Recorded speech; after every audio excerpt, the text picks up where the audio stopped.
would be disaster. There we go. And so we're gonna start here. So like I said, do try to make sure that your audio is muted, and I'm gonna hit the mute all button as well. There we go. We have just a room full of lovely artists, and I just want to welcome you to today's Expansive Skies workshop. This is a subject that is both exciting and intimidating, and we're going to just dive in. I was just mentioning before we started here that this is being recorded, and the recording will be posted on the course page. You have a link to log into that course curriculum page. And that's where I keep the resources that go along with this workshop. There are reference photos there. There will be a worksheet posted following the workshop. I usually post it prior to the workshop, and I thought, it makes so much more sense for me to recap what we've covered today in something you can print out, including some photographs of what we've worked on. So it makes way more sense to me to post that workshop as soon as we, or fairly shortly after we wrap up here, so that you have not just the video recording, but you also have something you can print and give you some highlights. I think I kind of try to recap the things that kind of stand out to me as notes that I want to remember or questions I want to ask you, so that you can adapt this lesson to your own painting practice. What else do I need to cover before we kick this off here? If your internet is not behaving itself very well, one way that really helps with that is turn your camera off. If you stop being able to hear me, or something just weird happens, do just kind of close out Zoom and then come back. And you can do that if you have internet issues. And once again, if you completely can't handle, if the internet doesn't work, if you get interrupted, the recording will be available within usually 2 to 3 hours after the broadcast. 24 hours for sure. I always allow for that in case my internet goes haywire. Okay, I'm going to switch my camera over, and we're going to just dive into this subject. There we go. Okay. First of all, thank you, Lori. First of all, I just wanted to show you some of the things that we covered in Monday's workshop. If you were here for that, you'll remember painting or watching me paint this landscape with that big dramatic cloud. This was the demonstration piece. You can see there's a little bit of contrast between them. I'm actually feeling like maybe I like this one better, although I don't have to pick a favorite child. So we won't worry about that. And then I also did a very rapid sketch style version, and I have a very special place in my heart for that as well. And I wanted to show these to you because for the first time, I wanted to make the recordings of these sessions available for you to purchase if you missed the live session.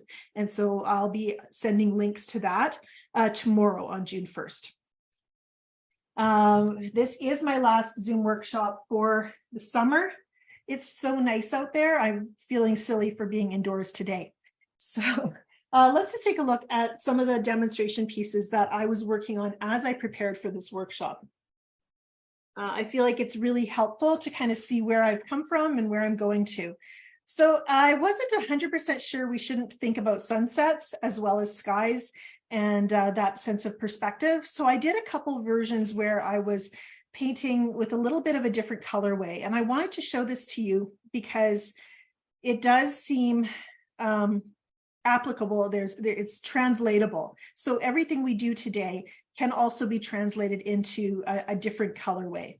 And this particular painting I'm not very happy with. It's a development piece, mostly because my landscape seems to be tilted. Gravity seems to be heavier on this side than this side. So perhaps trimming my painting, I could cut a sliver off here and maybe that would solve things, but I don't love the painting enough to worry about that. After doing this little study, the one thing I do really like is this feeling of that road going off into the distance, and we'll talk about that today. I did this version, and I wanted to do a bolder, braver, more adventurous version, trying to find the Angela version of something that was quite literal. And I'm going to be showing you my reference photos in a moment as well. And so this, I feel like, doesn't hit all the notes that feel like me. I don't have that feeling of recognition of, yes, this is what I was trying to say. But there's aspects of this that are very, very pleasing to me. I used some Lyra watercolor crayons to add some line and shape to this. In fact, if just throw it, I have these little lavender dots down here that I think are they're just my happy place. And so those little elements are things that I make mental notes of so I can bring them into future paintings. And there's different aspects of texture in this lower half that I'm really quite joyful about. And I'm not 100% opposed to all of what's happening up here either. It just somehow I'm still looking for it to come together in a way that it hasn't quite for me here. And these are all painted on cold press or rough paper. And I'm using these ones that are all the same size are on Hanamula's watercolor blocks, which is what I'll probably be using today. This one you may recognize because it was the sample piece that I shared in, and I thought, I'm just realizing there's one that's missing here, but this is one of the sample pieces that I shared. I like the way the sky came together for this version. And again, that sense of distance just tells a story. Adding that road into the painting, it does bring us, it brings people into the painting, and it does kind of place you in the narrative. And then I painted, yeah, I've got a dramatic one somewhere, and it missed getting placed with my samples here. So we have here one more version, and I did this one on a half sheet of watercolor paper. I wanted to show it to you because it is a little less dramatic in terms of the dark values. And so we get a sense of a different kind of weather, perhaps, although I still see some distant rain off to the right. And I just drove down this road actually last night. So I was studying the landscape yet again. And the time of day, it was 9 o'clock, or it was after 9. And so the light was getting very, very rich and cool. And so, you know, there's a whole other story I could tell on that paper or on that coloring and that subject. I really like the wet and wet approach to this. And this is an exercise we're going to be doing today, is working wet and wet in this kind of painterly, very soft and blended way. And so that's a little look at some of the samples. I have reference photos that I want to show you, and we're going to just share the screen in order to do that nice with lots of clarity.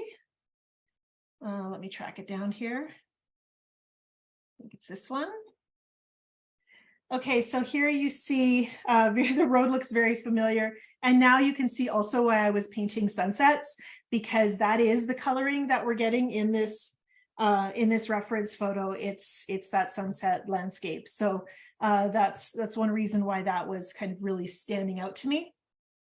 I'm going to just shift myself over to photos here. And this is, to me, there's a feeling of familiarity about this, because this is somewhat of the shape that I want to draw out in my painting today. Here we've got this kind of two different kinds of skies happening in this reference photo, which was taken on Madeline Island in Wisconsin last summer. I'll be there again in just a month and a half or so. And you can see there's a lot of warm light actually in this reference photo as well. I feel a little bit sad when I look at my sky reference photos, because I know how limited these photographs are. And I try to keep that in mind when I'm choosing to paint a sky. And really when I'm choosing any reference photo to paint, I want to remember that my photograph doesn't give me everything. So that means I want to draw on my memory. I want to draw on my imagination, and be willing to create a little bit more of my own story, because the story of the photograph tells isn't everything. If you've taken a photograph of a beautiful sunset or a beautiful sky, you know what I'm talking about. Anytime you compare the photo to what you're actually seeing, it's just not quite enough. And so we recognize that, and that does give us the freedom to not necessarily feel like we can paint better than the photo, but we can paint in our own way. And especially for something like this, where there's those distant low clouds on the horizon, I know that when I was standing on that landscape, those low distant clouds looked so much more, they had so much more depth. There was more detail that I could see. There was more subtlety of color. You know, there was just so much that I was seeing that my camera didn't have the I don't know, technical, the zoom ability or the ability to capture. And so I want to keep that in mind. Here's another painting that, or photograph that has that sense of depth, kind of two kinds of weather going on. Way off in the distance where the road is kind of ending, you can see a light patch. And I know that when I stood and took this photograph, which I think is Saskatchewan, it looks Saskatchewanish. It was, because they have so much flat prairie, it was a time when I would have been able to see a lot more detail way off in that distance. And so I want to keep that in mind. But it is that sense of span that I want to capture in my painting today. I've got a couple more. We go back to this one.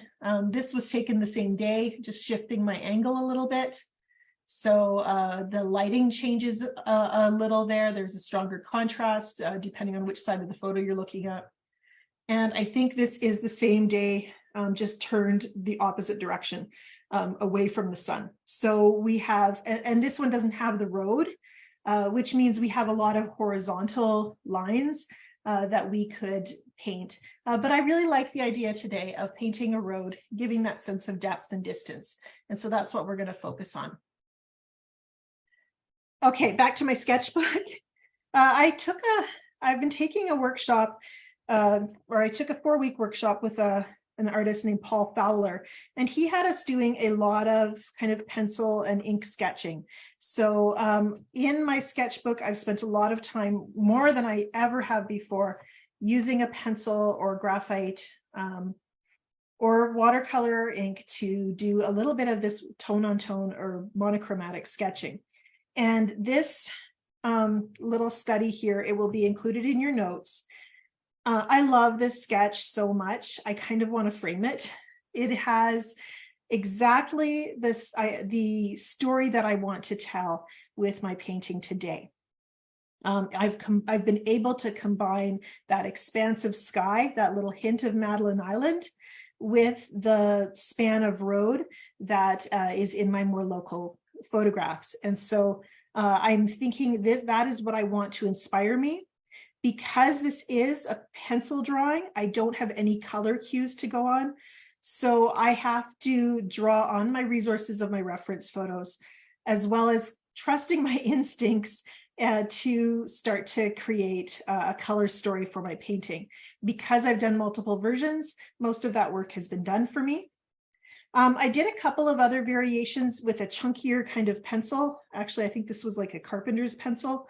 And these are similar expansive skies, that feeling of long, being able to look a long distance way into the distance.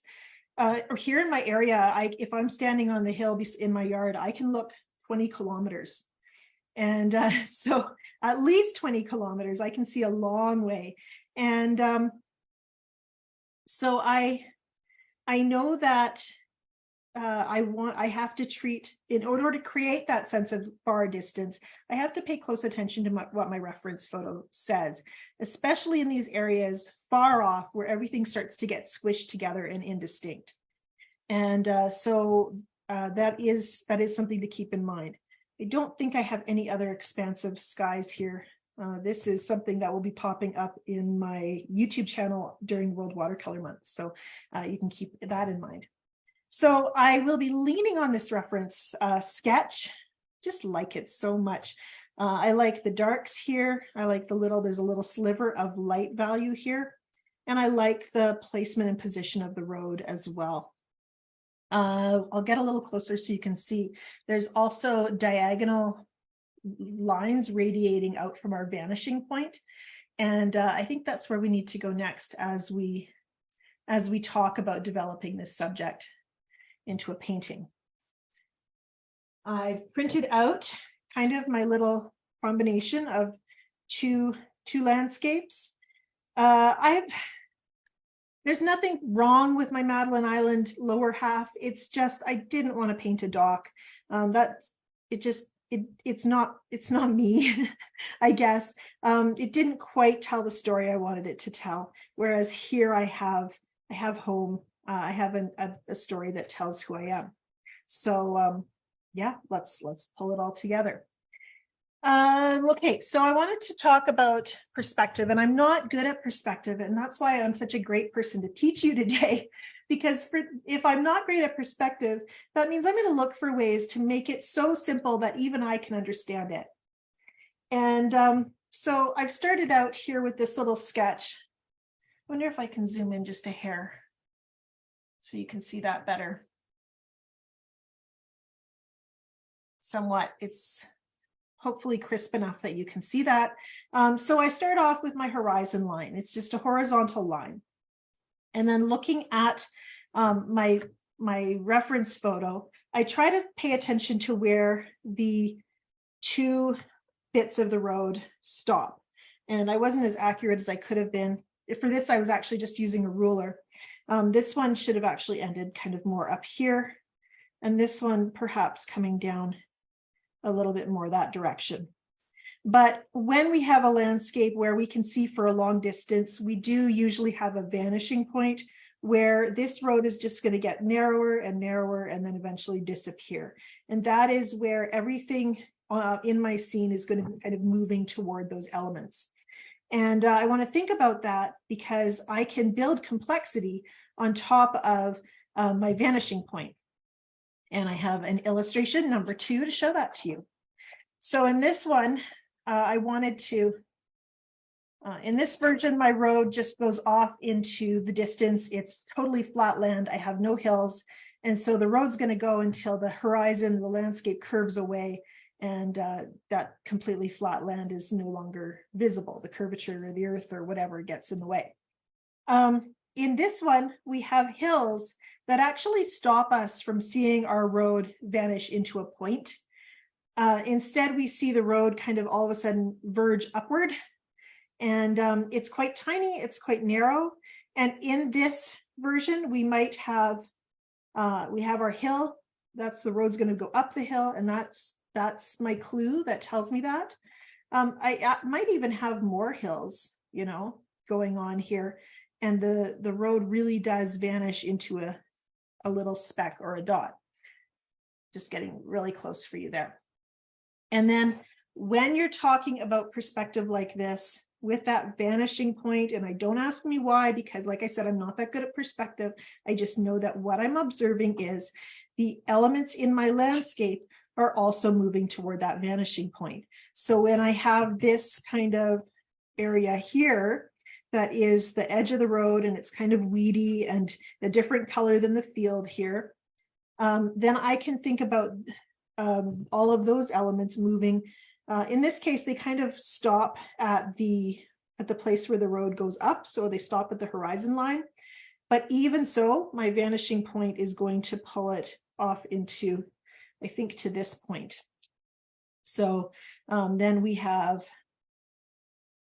maybe my field. I stop here on the horizon, but my field gives us that. Truthfully, I don't know if I like that. I feel like that vanishing point comes down just a little bit more there. So they make it a little adjustment. I try to trust my photograph, because when it comes to saying I'm going to isolate the vanishing point, if I get that wrong, what I'm drawing is not going to match my photograph. So the photograph gets to be kind of the final call on stuff like this. So don't feel like, okay, I've established a dot and all the lines have to go there. If you've got that place, that vanishing point set, and then you realize, then you're forcing everything to go there. Perhaps it's better to rely on that observation and say, well, I feel like the vanishing point should be here, but my lines are verging over in this area, so I'm going to lean on that and trust that. And something happened today that I thought was really cool. Oh, that's a great question, Pam. I'll talk about that in just a sec. Something happened today that I thought was just really cool. And that is, as I was prepping for this class, I started thinking about what's happening up here in terms of this idea of everything converging in the landscape. And that's what gives me all of this feeling of distance and expanse. Maybe that vanishing point applies to my sky as well. And so when I start to plan where my clouds are going to go, maybe I'm going to be working with these lines as well. And I wanted to point that out because I have this big cloud up here and it's going to kind of have this shape, maybe something like that. Try to draw darker for this. And then I should actually use a different color just to make it easier for you to, when I photograph this for your worksheet, that you'll be able to identify what's going on here. So I might follow those vanishing lines here. Maybe there's a sliver of sky that comes here. And then if my vanishing point is here, then as you think about the clouds that are lower on the horizon, that's why they're almost a straight line, because the vanishing point, anything that radiates from the vanishing point and is close to these hills is going to be almost a straight line. And so then we have all of this low clouds that are kind of a straight line, and then this big strong diagonal in the clouds that are directly over my head and then disappearing off into the distance. And that's where we get that feeling of everything's moving toward this point. And suddenly it gets very exciting because that brings this dynamic movement into the painting. Regarding creating this feeling of depth, this doesn't work if you're in a landscape where there's a lot of obstacles. You know, if your landscape has, well, we have it on the water. You know, we can usually look out across the water just as far as either until that water disappears over the horizon or until a landmass breaks up that shape. But when I was in Tennessee last fall, I realized that all of those little rolling hills that they have tended to obstruct this kind of expansive view. And if I wanted to see a view like this, I needed to be up on a hill looking down, probably quite high. So we kind of saw that in the Great Smoky Mountains when we were there. But for something like this where I'm standing on the ground, I'm level with the ground looking out, you kind of need to have an unobstructed view. Interestingly, everything does get compressed as we move away from the viewer. That's why if you have the telephone poles, let's say we have the nearest telephone pole is here. That probably means that there might be a telephone pole off the page. So over here, maybe one that I'm standing beside, but then we move further away from the viewer. But notice I can put a telephone pole here. And generally the tops of the telephone poles, like we're getting really complicated here. And most of this is stuff you don't have to worry about too much. But the top of my telephone pole is going to follow those diagonal lines that bring us to the vanishing point again. And then as I move down, it gets a little shorter, but closer to this one. So this one is a long distance from whatever the next one is that would be maybe off the page. These two are close. This one might be a little closer yet. This one might be a little closer yet. And then here we might not see any because they're just all kind of compressed in the distance. And so I want to keep that in mind, that there's this feeling of the depth of the scene kind of getting squashed as we move away. I hope that makes a little bit of sense. So much of this is the why of why we paint things the way we do, but a lot of this can be just based on good observation. And what I like to do is, if I'm not real sure about how all the perspective works in the scene, it's a really good place to just take out a permanent marker maybe, and start to print off a copy of your reference photo and start to draw right on it. You can draw your lines follow those different shapes and isolate those different elements so that you can have a feeling of an understanding that doesn't have reasons. Good observation is a really good place to start. So we have this feeling of expanse created by all of those shapes moving toward a central point. It's not central as in it's in the dead center of the page, but it is a point at which we want things to converge. And actually the lower, like if you, the lower third is a great place to do it. Just lost my pencil under my palette. So if I divided my page in thirds, which has kind of already happened, you can see everything kind of comes to here. And I could also maybe try to put something interesting in this area. If we're talking composition, you know, maybe the shape of my cloud comes something like that, so that I use, oh, sorry, I'll shift downward. I think I need to zoom back out. So I can think about having different elements of my scene, maybe land on some of those. Whoops, that's not one, that one. Have them kind of converge on those thirds. And they don't have to. They don't have to. It's optional. If I can't find a good thing to place in that area, I don't have to think about it. There are all kinds of places to place your elements that are going to make them interesting to look at. There we go. Just zooming out a little bit so we can see a bit better.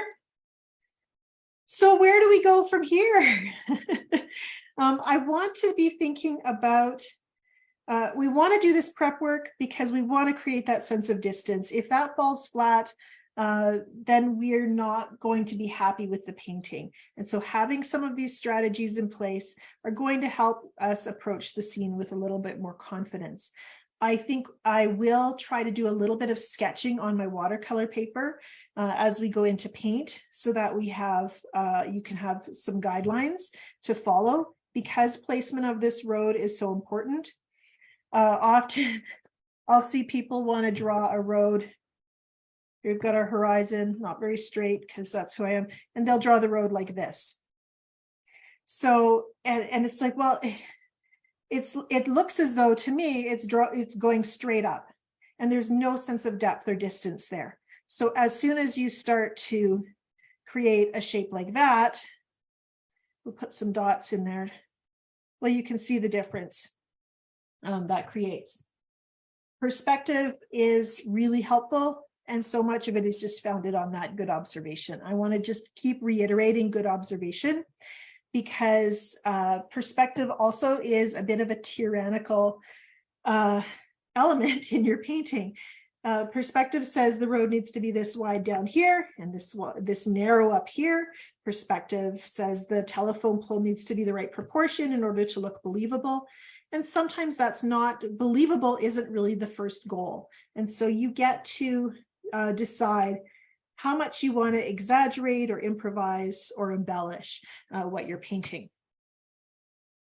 Some of what we're going to cover in the next couple of minutes, where are we at for time, is a little bit of review for those of you who are here on Monday. But that means it's a drill that you get to practice again. And I think that's really beneficial. We're going to be looking at colors. So I've got some color samples on this side. But first of all, I want to just do a little bit of this, this technique that I've been kind of obsessed with lately. And that's creating painterly effects on wet paper. And I've been enjoying this technique. I've been realizing how often it finds its way into my paintings. And because it's so fun to use and it gives you a longer working time, I'm going to zoom out just a hair more. I think it's often helpful if you can see my water containers and just pay attention to how wet my brush is. We'll scooch them down this way, so that might help a little bit. I also don't want you to have to look at my hair all the time, so I'll try not to lean forward too much. So I'm going to just wet, and you can see this was a sample piece I did prior to Monday, and this was the version we did on Monday. And this is something you can do just to help you feel more comfortable with different working time in your paintings. Sometimes we can have an anxiousness about painting wet and wet because our paper dries so quickly.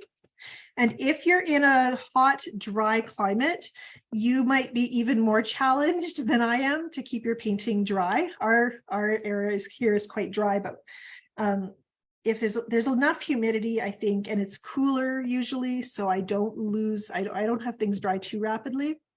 But if you're feeling like things just dry so rapidly, first of all, wet your paper twice. You can see I've brushed over it with a wet brush a couple of times. And then give it a minute to kind of soak in a little bit. But another thing you can do is just take another piece of paper, a clean piece of watercolor paper, wet it, and place it under the piece of paper you're planning to use. Having a wet piece of paper underneath, damp or dampish, will help slow the drying time for the piece that's on top. And I'm going to tilt my board just a little bit. Can you see how shiny that is? There's a little bit of a reflection. So it's shiny wet right now. And when I tilt it, then I can blot off any excess moisture that flows to the edge, flows to the masking tape. And then let's just see what happens when I touch a brush to the paper. I'm going to start with some cobalt blue, a little bit of whatever this is. It's a cobalt lavender combination. If I touch it into this low spot on the paper, there's a lot of fluidity. I can tilt and see that movement really run across the paper. Other areas of the paper are already starting to dry a little bit more. In this corner, I have a dampness that's really not flowing. I have to wait a little longer and really coax that wettest droplet right there. It's a bubble, so I have to really coax it to move. And so different stages of moisture, of course, we get different amounts of movement.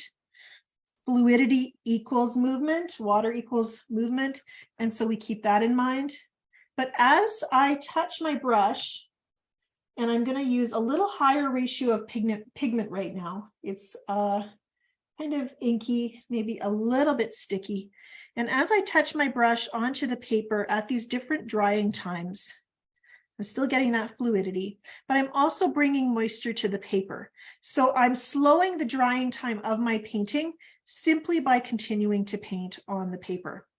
And I'm just going to keep kind of filling in some of that cobalt blue. I can also blot with my paper towel. If I am blotting, I'm subtracting moisture, and that means this area is going to dry faster. And so that's something I want to keep in mind. If I blot, but I don't want the drying time to be faster, I might need to come back in with a damp brush. Because this is drier, notice how crisp those edges are. They're not perfectly crisp. They're probably going to soften kind of slowly as this paint settles into that damp paper, but I'm getting a lot more crispness than I am on this side. And this is the strategy, the painterly effect that I wanted to show you today, is as the paper loses its shine, we start to get, and I'm going to change up my color, I'm going to bring some wisteria into my puddle here. We start to get a slower drying time, and we start to get the opportunity to create some marks on the paper that aren't going to move very much. And that means we can place a brush stroke, let it kind of sit, and it has its own identity on the paper. And yet it's also blending with what's already on the page. And this is where I feel like things start to get really exciting. If my brush is about as wet as the paper, so right now the paper is, like I said, not very shiny. It's nearing, it's damp, but it's not wet. I want a brush that's damp but not wet. And that way I have a tiny bit of pigment on my brush. I can place some delicate feathery brush strokes and start to create some really soft painterly effects on the paper. I can move color around. Touching this area here, which has a darker amount of pigment, means not only am I moving and blending this pigment, I'm picking a little bit up on my brush and I can move it over here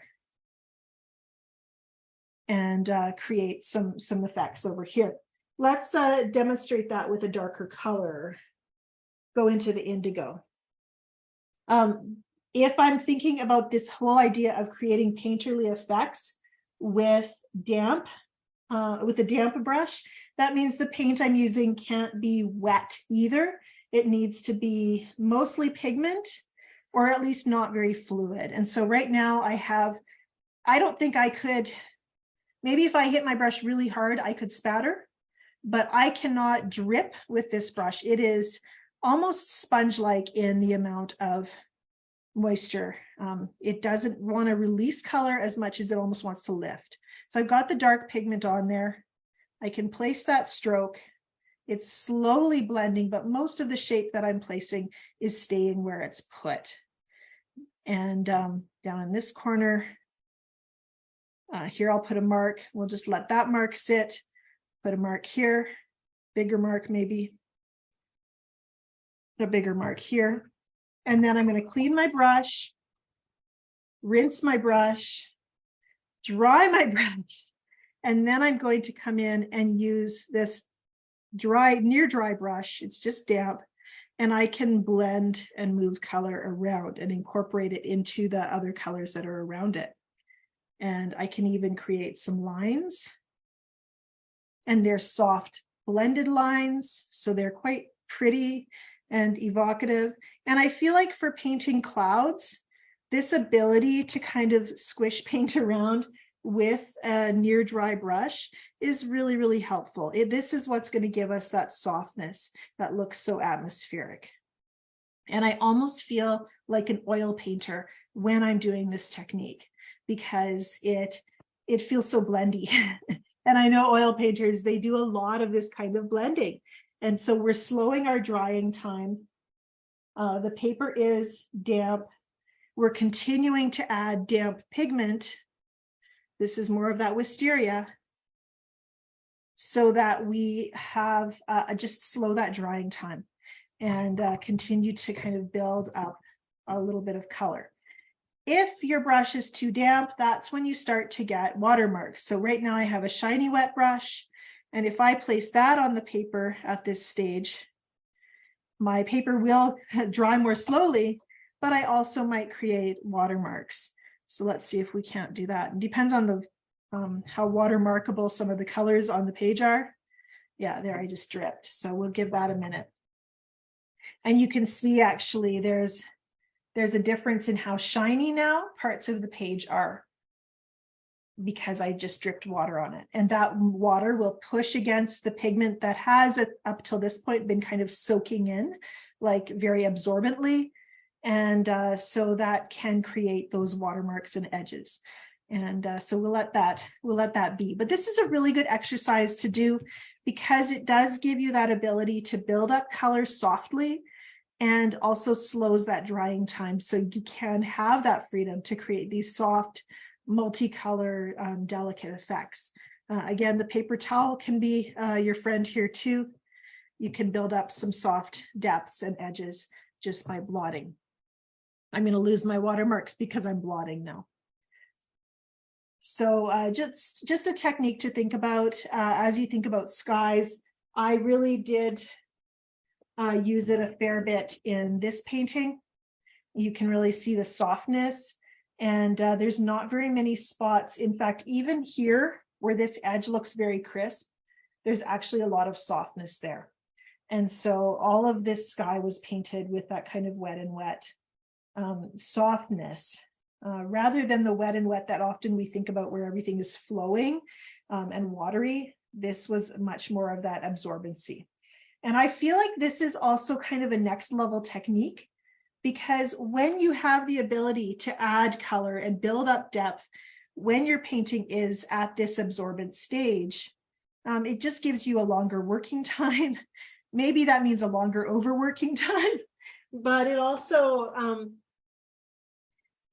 means that you don't have to just stop paralyzed because first your paper was wet and now it's too dry to paint on. You get a little bit of kind of further freedom in judging how wet your paper is and being able to continue to paint on it. Okay, continuing our prep work for our sky painting today, I wanted to just quickly look at these blues, and this will be included in your worksheet, so I don't need to go color by color, but I just want to point out which ones I like and am planning to use today. First of all, cobalt blue is one of my favorites. It's a traditional color, it's very versatile, but it just makes me really happy. It is kind of that warmer blue because, and I say warmer because it almost has a hint of red in it, and you can see it very easily sitting right beside a purple and them feeling like they're related. Whereas the cinereous blue, which is more closer to, I like to say cyan, like the color in your printer, it's got more of a turquoise to it, and it's going to feel more at home sitting beside a turquoise or a teal. And if it's beside turquoise and teal, that means it's going to feel like a cousin to a green. And I have a hard time talking about blues in terms of color temperature, because if a blue is cooler, it actually seems like it has more yellow in it, where you're getting these turquoises. And I always think of yellow as a warm color. And yet if blue has a bit of red in it, it's a warmer blue. We're looking at blues like cobalt, ultramarine. This is French ultramarine, and these colors are and red is a warm color, so who's going to win? But when you think about those turquoises, that's when we start to think of cooler blues. And so it is that kind of leaning more towards the yellow side of the spectrum than the red side that gives us our cooler blues. So there you go. It doesn't make a lot of sense.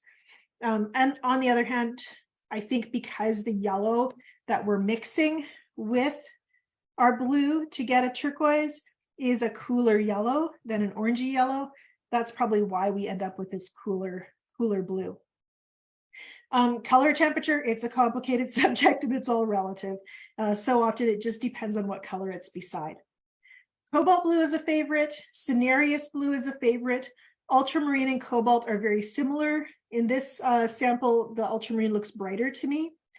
Ultramarine tends to granulate a bit more. And so often when I'm doing a wash of color in my sky, I want it to look smoother. And that would be why I would choose a cobalt blue.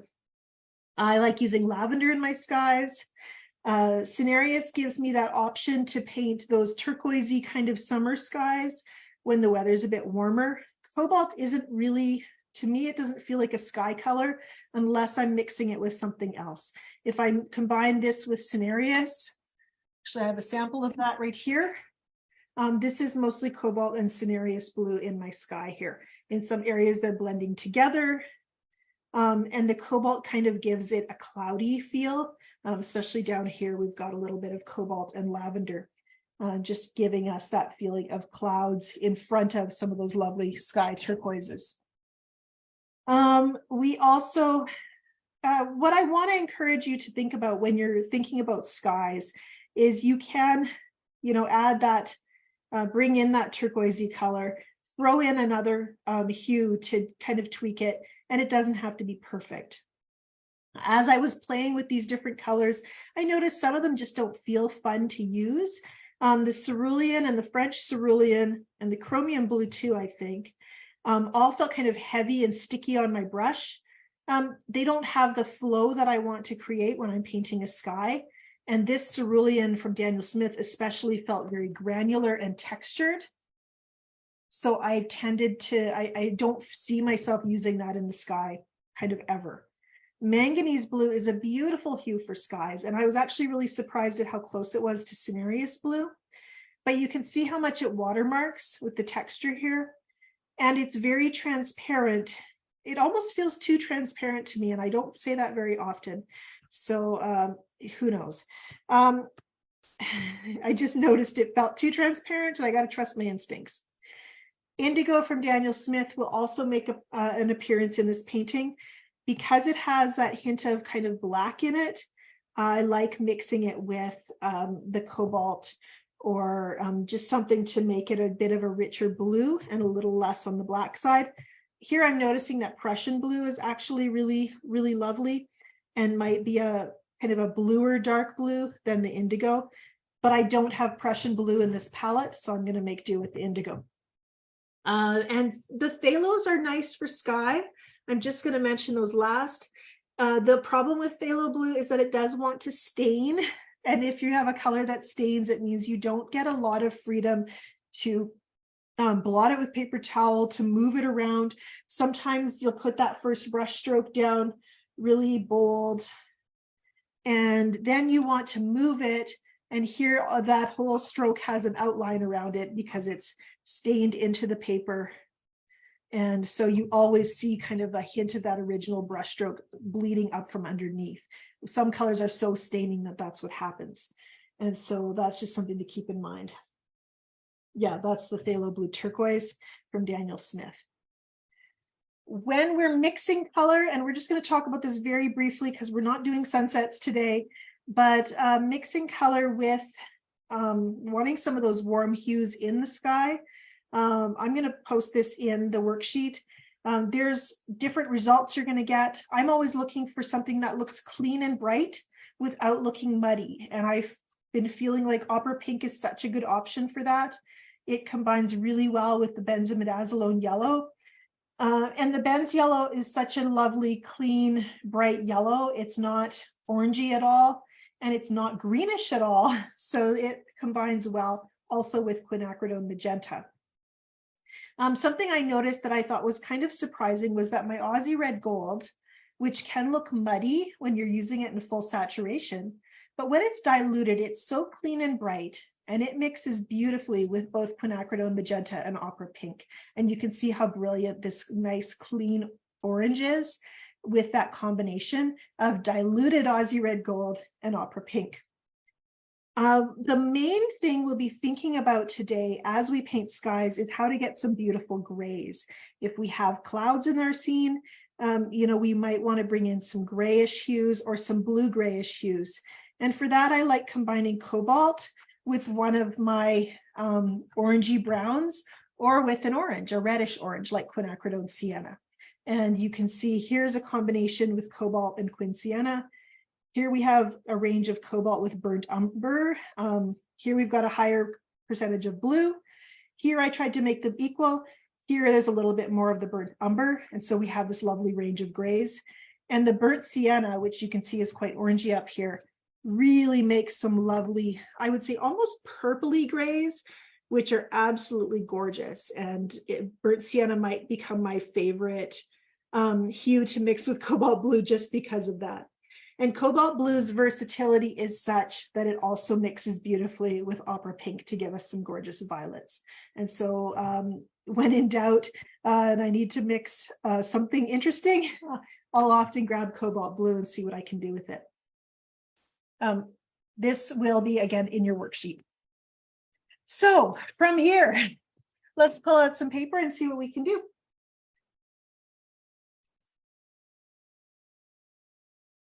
As I'm prepping my paper, which I actually don't have to do any prep because it's of a watercolor block from Hanamula. This is their cold press, 140 pound, 300 gram watercolor block. I love these because they are just so convenient.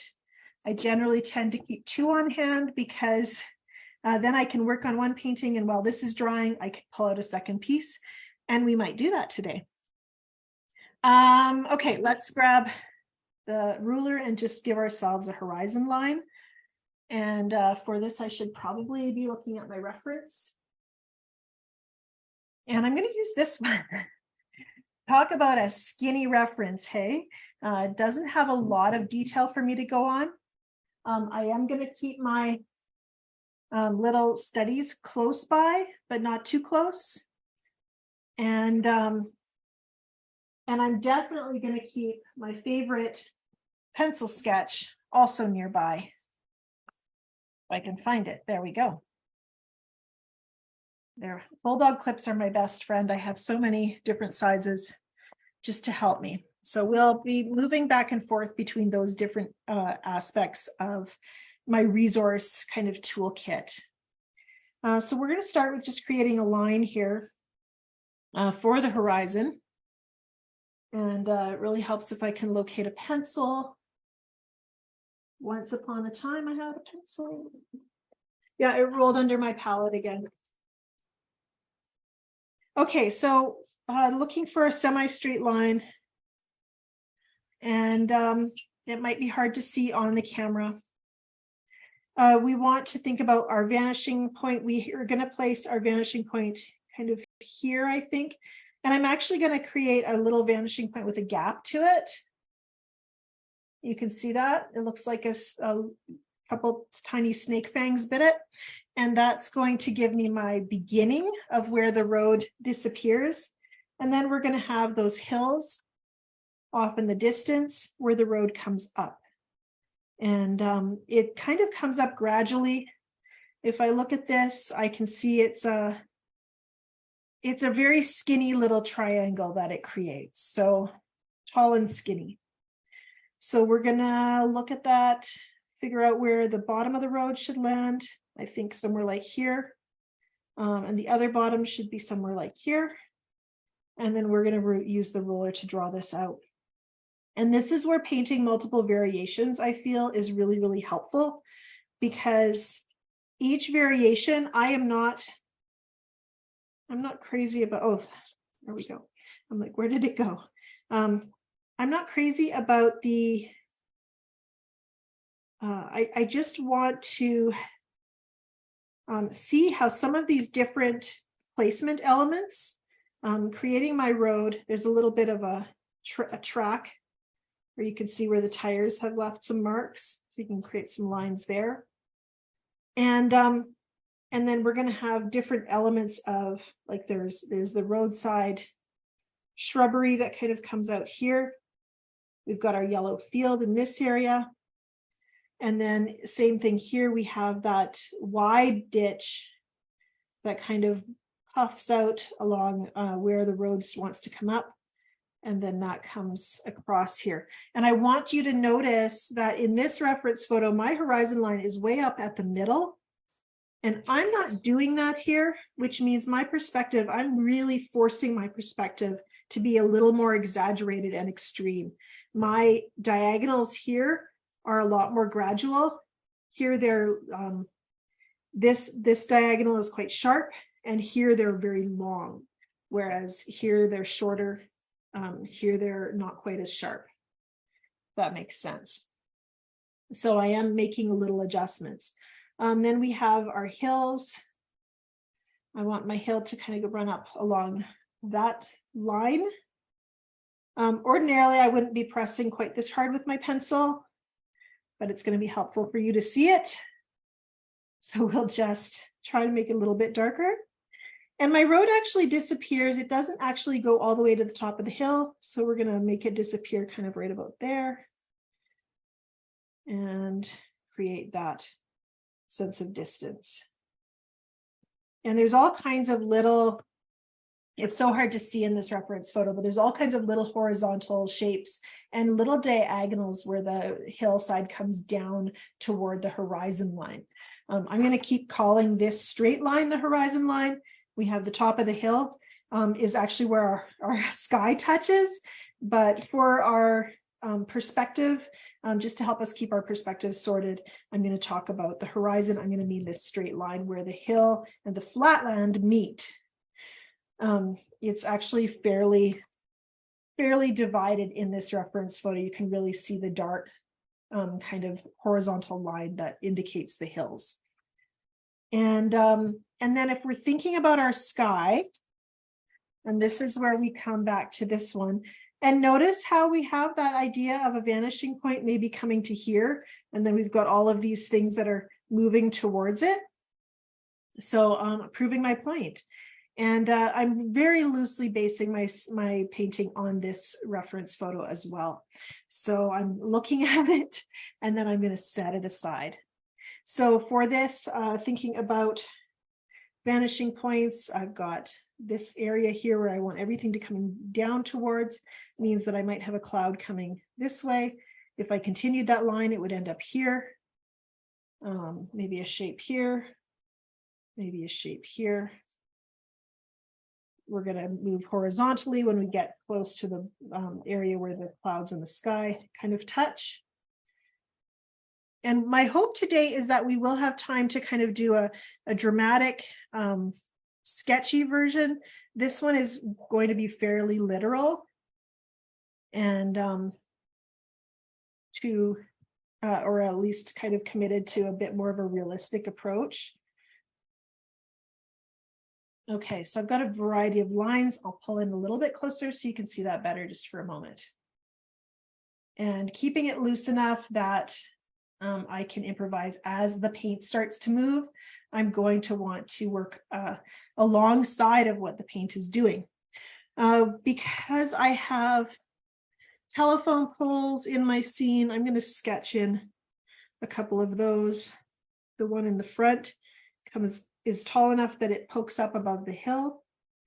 Then we have about here, one that's shorter, comes halfway up the hill, and maybe one more. And if I were to draw my diagonal lines, I start to see a vanishing point there as well. And again, not precise. These are all, I'm symbolizing the landscape. I'm making a representation of it. Okay, so let's play. Blue sky mixed with cinereous blue, cobalt and cinereous, a little bit of lavender should give me something lovely. There's actually a lot of really lovely turquoisey, kind of a cinereous type blue up in the sky here. As we move down, it gets darker and I don't know, maybe a little more murky, shadowy. Over to this side, it's also a little bit paler. So I can exaggerate that. I can embellish it a little bit and I can improvise. Let's just use the side of the brush. And this is just a Rosemary and Company number 10 round. I think it's a synthetic brush. And I'm working with the side of my brush, pulling color across. There's actually a lot of dry brush going on right here to get those first shapes in. And that's just very pleasing, just the way it is. But I want to encourage you to experiment. So I'm going to add a little bit of water and just encourage a little bit of movement with that wet brush.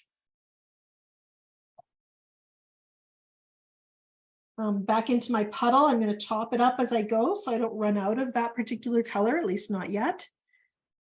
And now as I start to work along the top of the page, I might start going to a little more cinereous in my puddle, changing it up a bit. And you can see how everything already feels like it's moving toward that vanishing point. Again, softening. And I do have options here. I could totally go with very crisp shapes and make those strong, crisp clouds, or we could bring in a lot of softness and do that painterly effect that we warmed up with. I get to choose, and I could do both in my painting if I want to as well. Right now, I want to soften some edges because what I often see in clouds is shadows. We might have crisp edges in our clouds, but we might also have our crisp edges around our clouds, but we might also have shadows inside of our clouds, usually.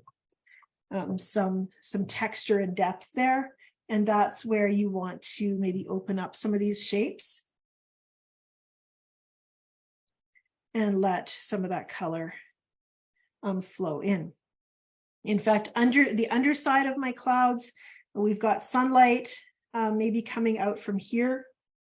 And I'm kind of using my observation for that. I haven't actually said, okay, the sun is right here, and so that's going to affect the placement of all the shadows. But sometimes it's just looking at your reference photo and saying, where are the shadowy areas? Okay, let's paint that area shadowy, rather than pinpointing the reason why. Sometimes it's just to notice that that's what's happening. We've got maybe an underside shadow cloud. This is burnt umber and burnt sienna mixed with my cobalt mixture. and we start changing up the colors of the clouds, the sky. We've actually been painting the sky and painting around the clouds mostly up until now. And I want to bring in, I think, a little bit of that warm light as well. There's quite a bit in the Madeline Island photograph. So that's where maybe my combination, this is Aussie Red Gold and Opera Pink. I've been saving it. Maybe a little more Opera Pink or Aussie Red Gold. And clean water. I don't want any of those murky blues coming into my Aussie Red Gold puddle. And let's drop in really gently and delicately some of that Aussie Red Gold and a little bit of that Opera Pink. And I'm kind of trying to not pick up any of those gray blues with my brush at this point.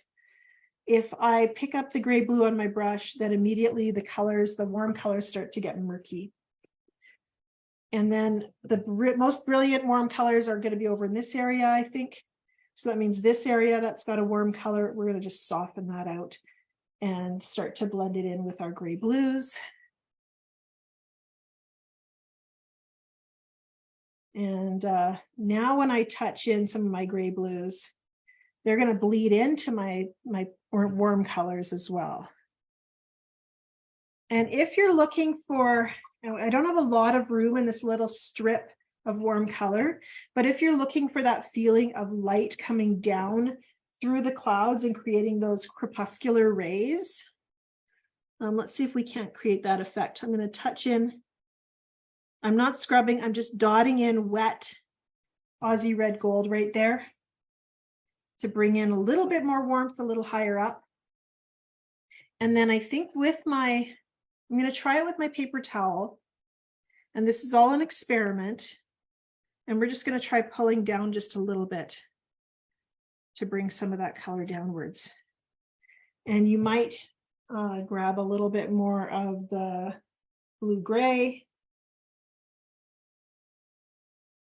I like this lavender mixture that's right here. And let some of that pull down as well.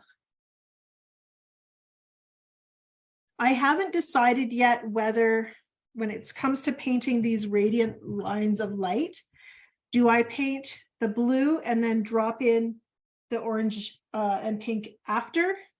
Or do I paint the orange and pink and then drop in the blue if I want some radiance? Dropping in the orange and pink right now gives me a little bit more of the brilliant clean color. So it might be a better option that way. I'm still finding my way there. And sometimes one way works better and sometimes the other one.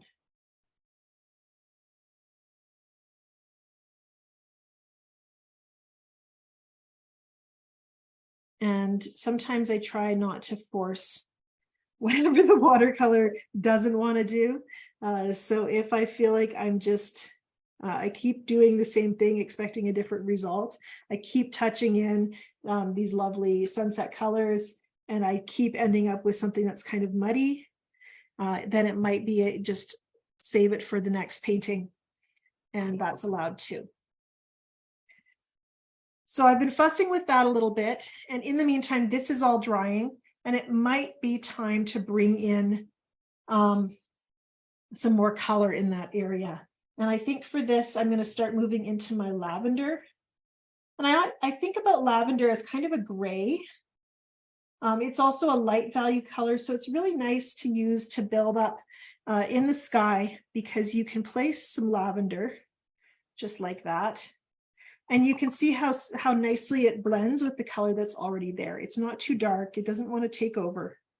And then I can soften those shapes if I want a little bit. I've been enjoying putting a little bit of line in my painting, even though it's a cloud. It's kind of nice to think about just showing the contour of the cloud with a few lines. There's no rule that says it has to all be soft. And you get to choose what you're most comfortable with as you're painting. If you're really happy with some of these bold dry brush marks. That's just a nice little carving, building up some dark blues or some rich blues over here. And they're very crisp. And if you like the look of that, please don't feel like you need to then just soften everything to death. Just enjoy your boldness in your paintings and encourage it to show who you are. As I think about how everything's moving toward my landscape, I feel like I should be leaning most on my grayscale drawing. And I feel that way because this is really showing me some strong darks in this area that I want to bring into this painting. And it's the thing that has pleased me the most about this reference. And so I'm going to kind of lean on this as I work. So maybe some interesting shapes here. Kind of like those.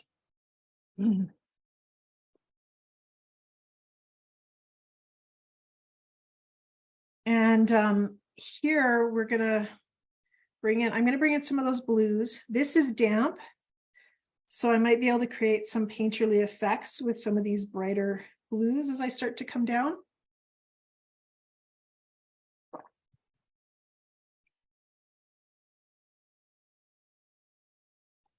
And we do want to have a little bit of a feeling of light breaking through.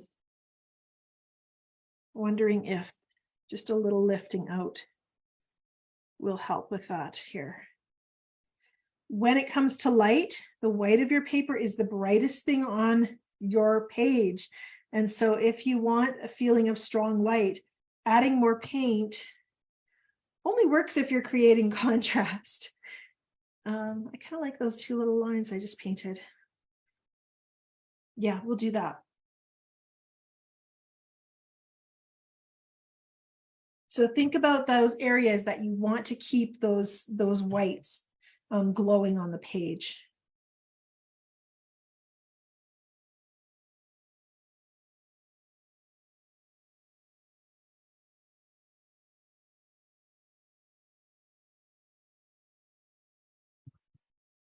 And inside my cloud, I want a little bit of softness. I'm going to use a wet brush.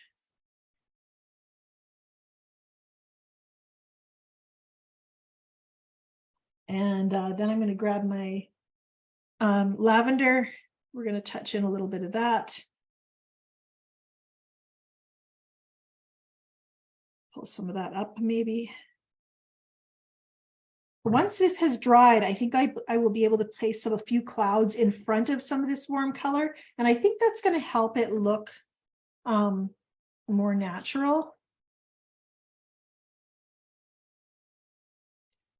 And give it a bit more depth. One thing that I would encourage you to think about when you're painting is that if something looks flat in your painting, generally that means that it could use a little bit of a value, some depth in your values.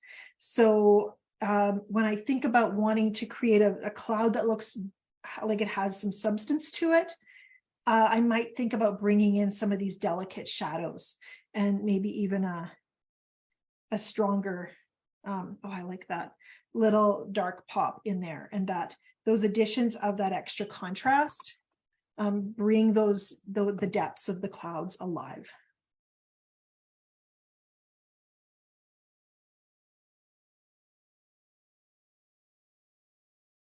Okay, let's let this dry a bit. I have a tendency to overwork. Everyone does until we chicken out and then we underwork. But so while we're waiting for that to dry, let's start to think about pulling this painting together. I don't want to spend so much time doing detail in my clouds that I run out of steam and inspiration and confidence when it gets to the lower half of the painting. So I'm going to just start by placing some of those beautiful yellows that symbolize my canola fields. And we'll have those blooming here very, very soon. Well, it'll be a while, but it will seem soon also. They have a particular odor. You have good canola growing in your area. They yeah, they get a little bit, they're kind of fragrant for a while, and then they just start to smell kind of rotty and not really a fan. And then my husband starts sneezing, so he's not really a fan either. So I'm bringing in those beautiful glowing yellows. Here in the foreground, I have some really nice weeds that are kind of lit by the sun. Moving away from the scene, I end up with kind of a softer warmth where raw sienna might work a little bit better. So we'll bring some of that in.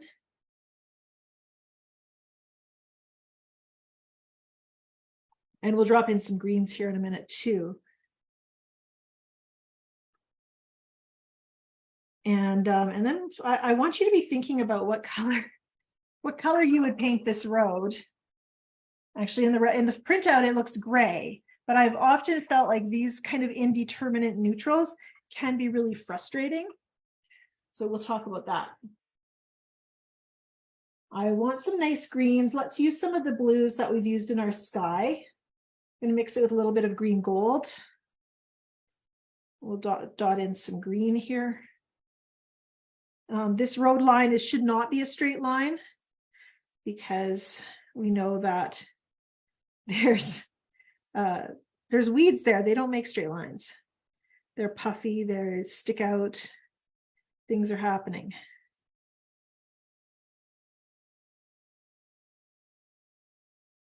Hints of green, hints of green gold. Let's throw, I think I'm dry enough up here to throw some of that color down, and I just accidentally went right over my road. So I'll use a damp brush just to kind of scrub out that little spot. So it stays, there's a break there. You can see that. Okay, so the color of my road, actually kind of like this little muddy lavender that I have here. Don't have very much of it, but one of the favorite things I like to do is combine lavender and raw sienna, either in my palette like this, or sometimes right on the paper. And look at how interesting that color is. Raw sienna. And this I will use for this color combination. I like to use for sand. Keep the value fairly light. Make it a little bit textured, but it makes good sand. And it makes good gravel. I'm going to use a little bit of the lavender now just to put in some of those tracks where the tires have compressed the road a little bit.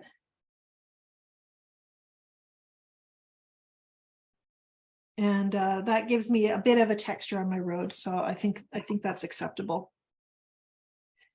And look at how that's already coming together. We have a white space where the hill is not complete, but already we're seeing this sense of depth in the landscape.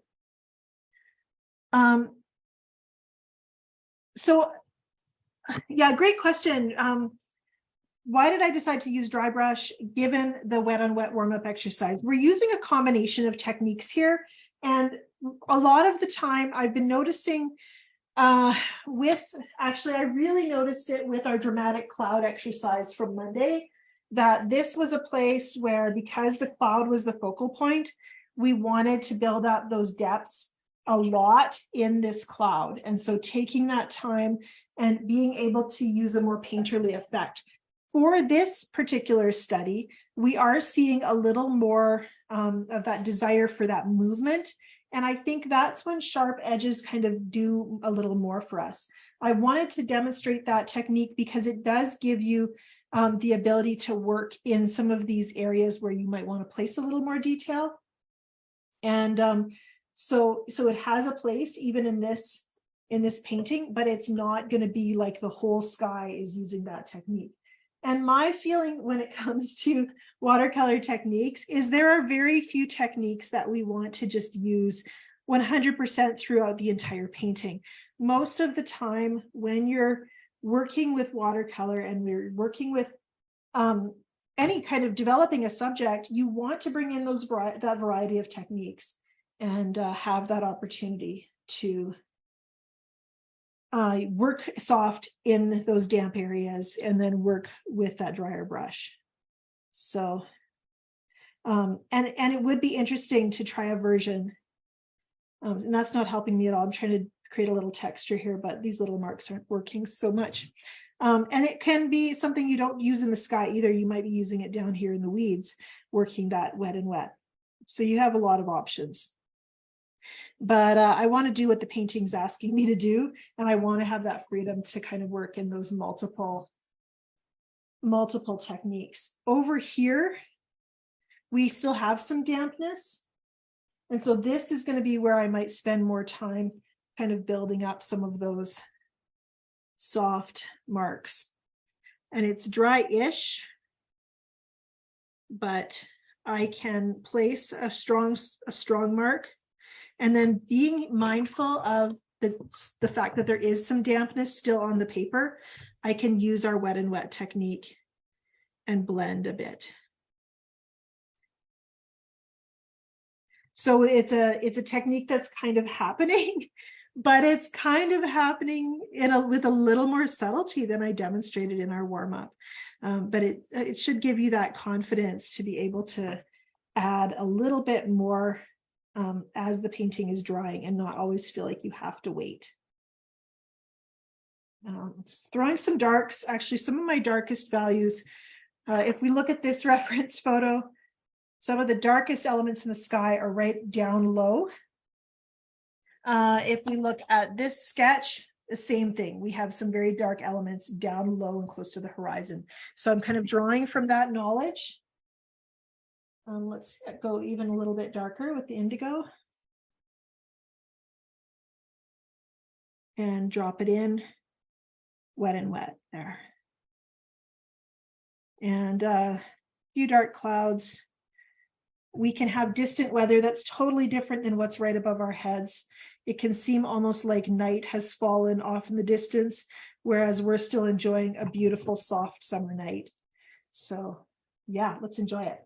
Okay, let's finish we're so close, and then we'll have time. I can't wait for a version that's a little bit wild, question mark. We'll see. Yeah, we'll just see what it becomes. I want to show you a couple of variations of this subject.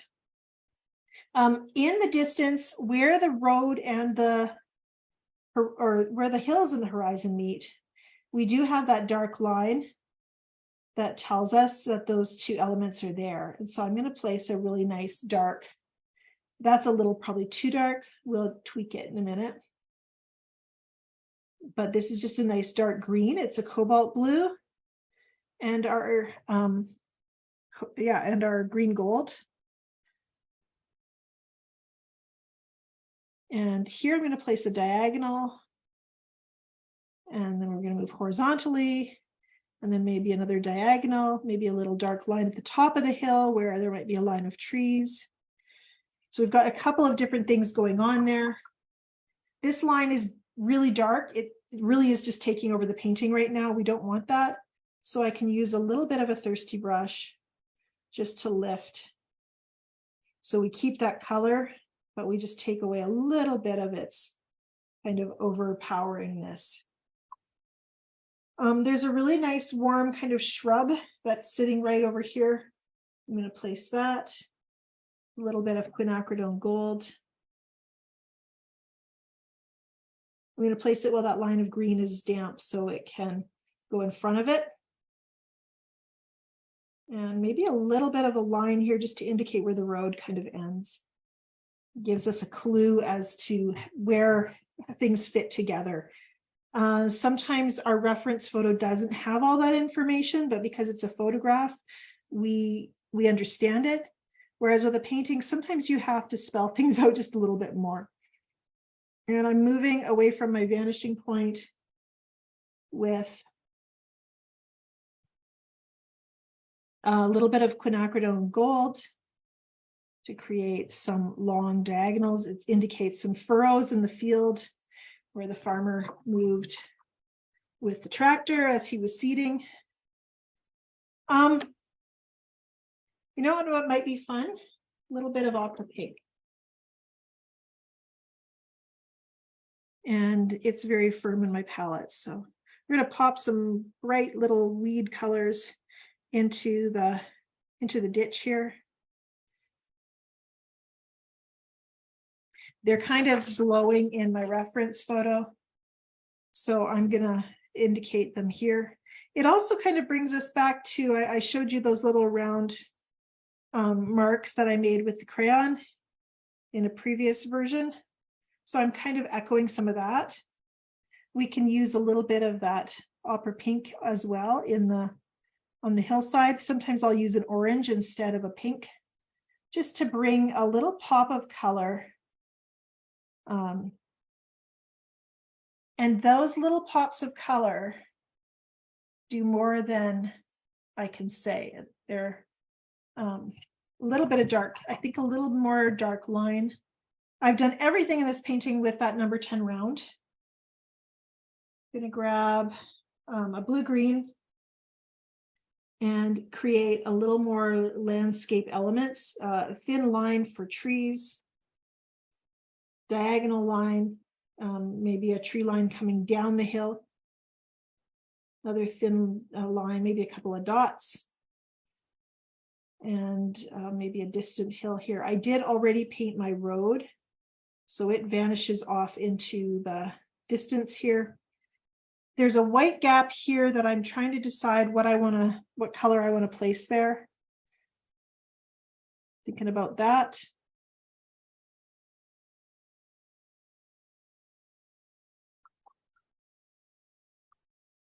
And glancing at my reference photo, we have yellow, we have a little bit of pink, we have a cool greenish blue. So that means maybe, I think I'm going to grab this same quinacridone gold that's over here and place that in that spot.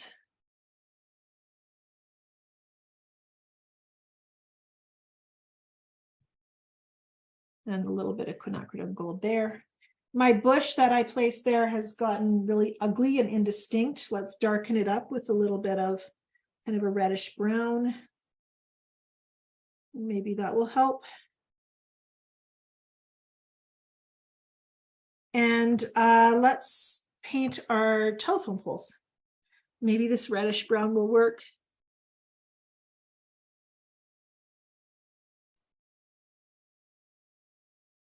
Want to make sure my paper is fairly dry for that. Mostly dry, almost completely dry.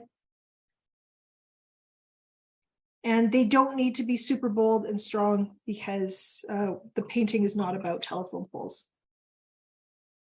This is where I would ordinarily just completely stop, walk away. I want to give myself time to come back to this painting and say, okay, what's working, what's not working, what does it need?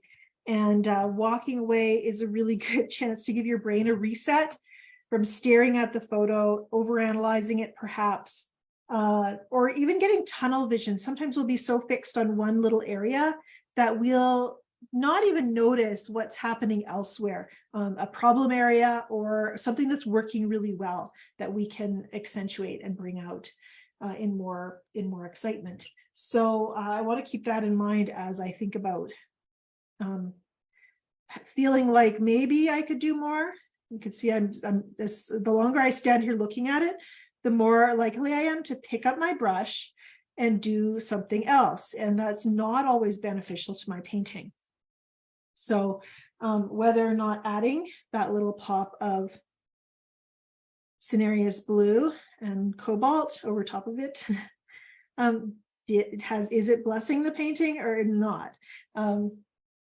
I created a little more contrast, which I like. But once I've placed contrast there, you can see now I feel the need to place it over on this side. Layer some cobalt blue over top of my Cinereous in this area. So, it tends to snowball. And so it's really a good idea to stop and take a break when you start to feel like you're almost done. It's advice I give myself. It's advice I give my students, but I've been doing it myself for many years. So I'm going to stop, going to take a break from that. And we're going to think about how then, I did throw a little spatter on this. how then this version, which does feel fairly literal, how it might inform another version. And maybe I want to feel a little less constrained by all of the resources that I've been showing you today. I've been showing you my reference photos. I've been showing you my sketches, and previous paintings are speaking to this as well. Really not happy with that bush there, and that's I need it to dry so that I can try to adjust. So while I'm waiting for that, I have a piece of paper. It's slightly larger, and I think I'm going to try to do kind of a, what does my memory want to say if I could paint something imaginatively and really strong and bold? And there were no rules. And so we've been talking about perspective, and there's a sense in which we want to follow the rules of perspective. But in this case, it's a nice time to say, okay, we've done that. We've been obedient to the rules. What does it look like if I'm just playing? And I'm still kind of looking at my reference photo or my sketch, but I'm thinking with my crayon, thinking with the crayon in my hand. I'm just going to show you these crayons. They're called Lyra Aquacolor. I saw these at my local art supply store, and they had smaller sets, but I thought to myself, I want all 48s. And it's a business expense, so I can get away with it. So these Aquacolors, they draw on textured paper, and then with my brush, I'll show you, I can work to soften those marks, but it really doesn't make them vanish so much as just kind of diluting them. So as the water sits on there, they do dilute a little bit more. It does soften those marks, but I do also get kind of a gritty mark with the Aquacolor. And I'm not mad about it. I'm kind of gonna work with that and see what it gives me. But I've been doing more drawing on my painting, and this ability to work, I'm holding it sideways, with line in my painting, and just see how it informs my painting, and have some playful approaches to it. It's been a lot of fun.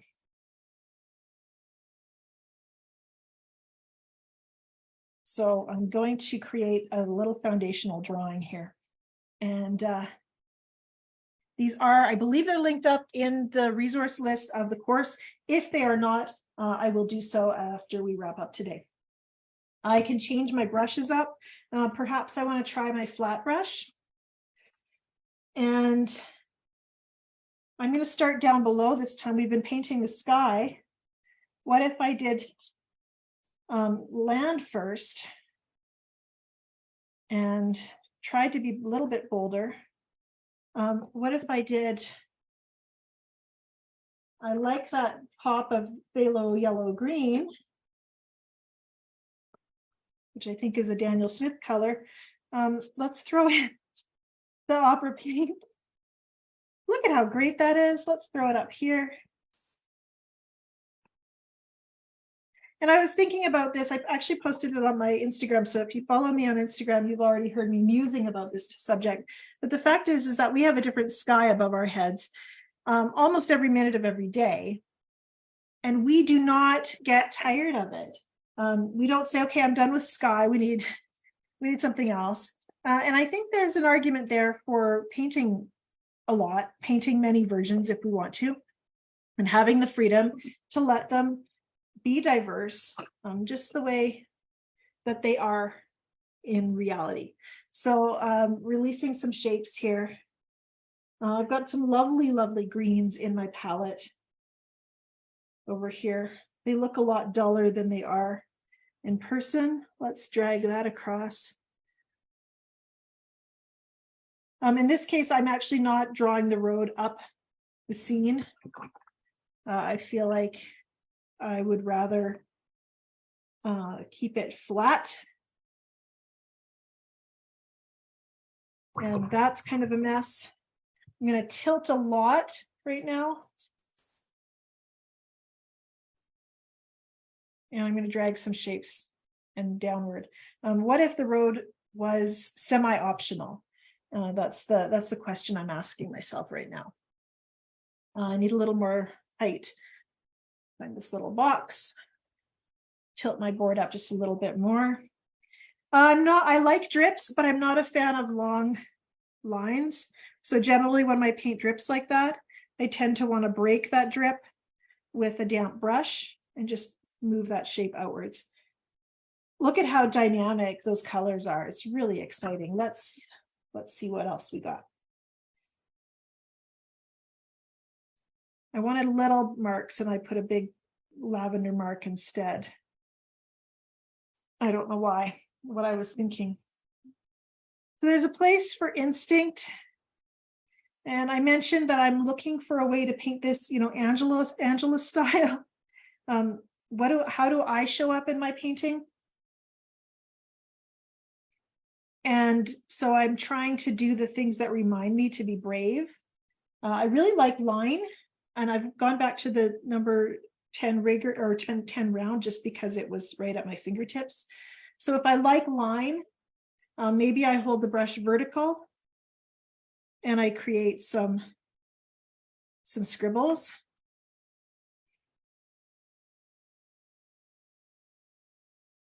And I have all kinds of brushes that make fabulous lines. But even just working with a simple round brush, you can get some really gorgeous lines happening. I'm going to soften, wet this area here and get some of that color that's around the painting, just creeping up to create a bit of a shadow there. Let's connect wet areas and let some flow start to happen.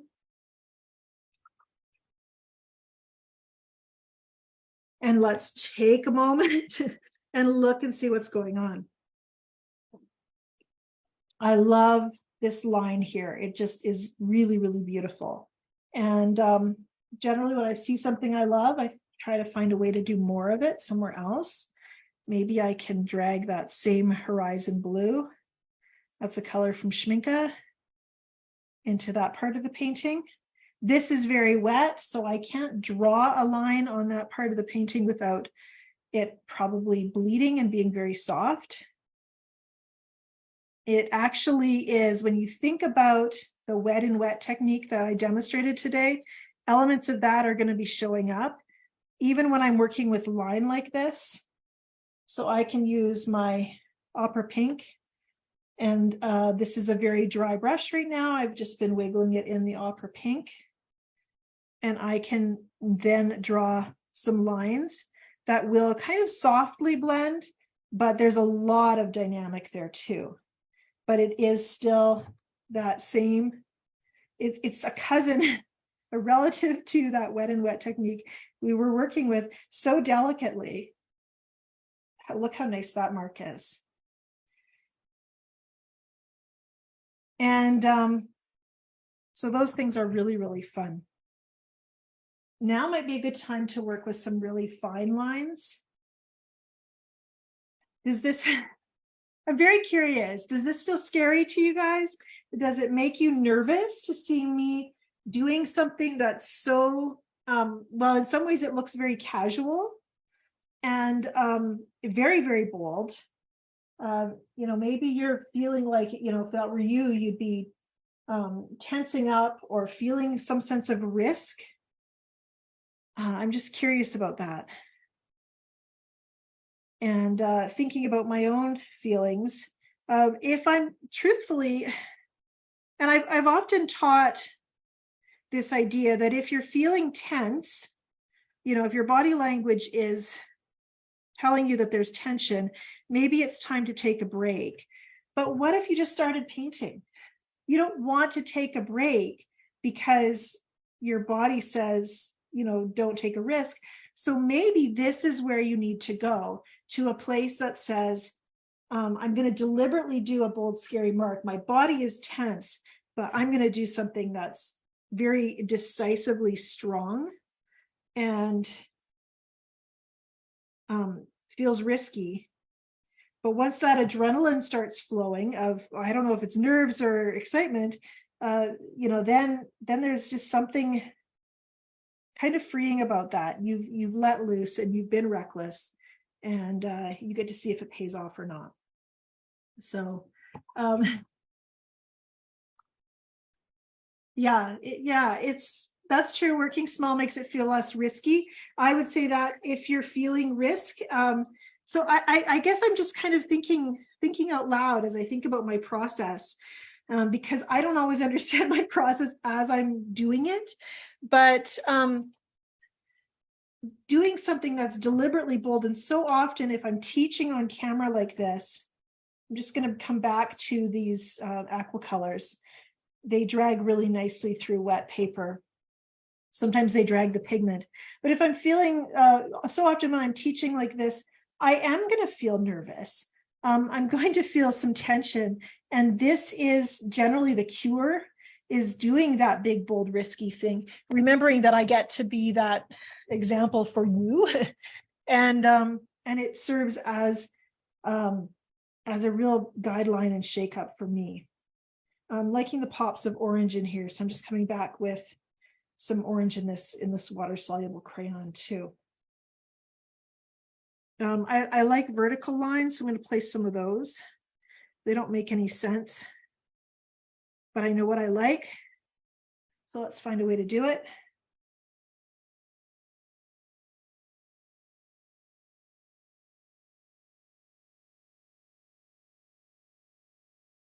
A little grid. And really beautiful flow happening in this area. Now that it's starting to slow its drying time, I could take that horizon blue and maybe bring a little bit of that semi-opaque color into this part that felt really wet before. Probably too much, but there's no, the goal is to be too much for this painting. Yes. I feel like, yeah, it does need to be spontaneous. It's hard to feel, but I just feel like I've started to realize that when I don't feel free, sometimes the answer is not to run away or to play it safe. It's to deliberately do something bold, maybe to set out to take that big risk and just see where it takes you. I've got, I'm really looking forward to hearing some questions from you. So be thinking about that as we, especially because we have some time here. So if you have a question about technique, I will have some time here to show it to you. Oh, good question, Pamela. It's a question I hate to answer, but it's a really good question. Opera pink being such a fugitive color, does that play into my strategies at all when it comes to painting? First of all, a fugitive color is, I don't like the words fugitive because it does make it sound like, you know, you're going to paint opera pink, you're going to come back in a couple of days and it's going to be washed out and very pale. And what Daniel Smith will tell you when it comes to their opera pink is that the light fastness rating being what it is means that after 25 years, you might start to notice a shift in color. And I don't know about you, but I'm not so arrogant about my art that, I don't know if that's the right phrasing, but I've never found a good way to say it. I feel like it would be silly of me to think that I need my painting to be remain unchanged for 100 years or for hundreds of years. I don't really feel strongly about that. I think watercolor, it's a fugitive medium, to tell you the truth, because we're painting on paper, which is very fragile. So we do have all kinds of factors that can come into play when it comes to the survival of what we've created. And so I tend to not worry about it. If my painting does shift in color, and the opera pink I use is from Daniel Smith, so I do trust them on what they say about its longevity. But when it comes to thinking about opera pink being a color that might shift after 25 years, I'd like to think that that might add some maturity to the painting, or maybe it will enrich it in some way, just the same way as my baby pictures from the 70s don't have the same original bright colors that they did when they were printed, but they evoke a mood and a time of place. So that's one thing that I think about. Oh, that's a great question. Thank you. Trendaw says, often amazing skies happen over water, which creates a very horizontal landscape. How do you create the movement without an obvious vanishing point? I have seen this too. We went to Waterton National Park and we took a boat tour a few years ago. I need a dark color in here. And on that boat tour, I took all kinds of photos. And when I came home, I realized I really wasn't super motivated to paint them. This is dark sepia. Because every one of those was a strip of water and then a mountain behind it. So there wasn't a lot going on. There was nothing in the foreground to kind of place the viewer in the scene. And so for something like that, I feel like it's nice to add some kind of element into the painting to help you feel like you're there. So maybe it's a tree that comes and brings itself up the edge of the page. That's one way that I would do it. I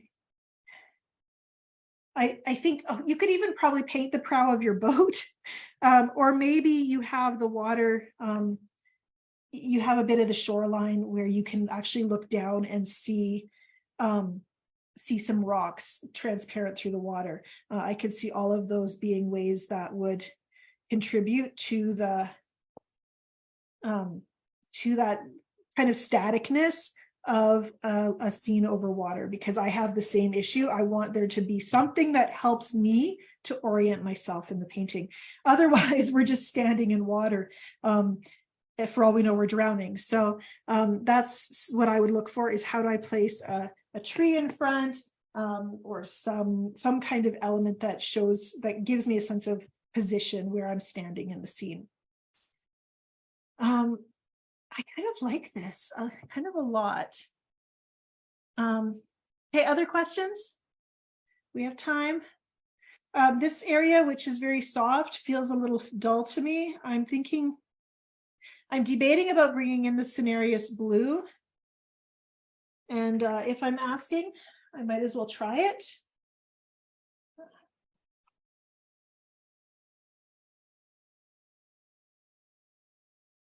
So it's going to come from this side.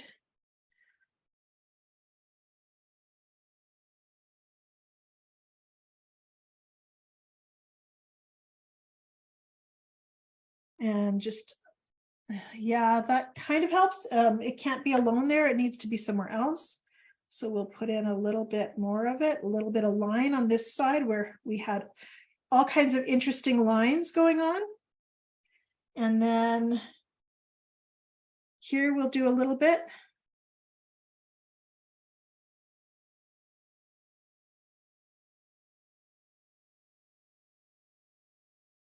I'm trying to look at my painting through the on the screen of my computer. As I'm teaching here, I have my laptop in front of me that shows me what you're seeing, and it helps me to kind of see the composition. I know I've talked about this before. Is Cinereous blue somewhat opaque? I do think it has some opacity to it. That's one thing we did not talk about today. I really like colors with some opacity to them for certain elements in my painting. And you can see that the Cinereous blue does seem like it covers fairly well. Horizon blue, which I've used today, has some opacity to it. Aussie red gold, actually, even though it dilutes so transparently, it also can seem a bit murky and opaque. I'm not sure if it's opaque enough to really cover. We could try it.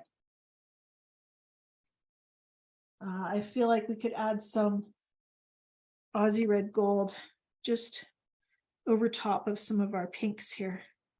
So it's covering, I mean, the pink is very similar in value, so it's really hard to tell, but there is some coverage there.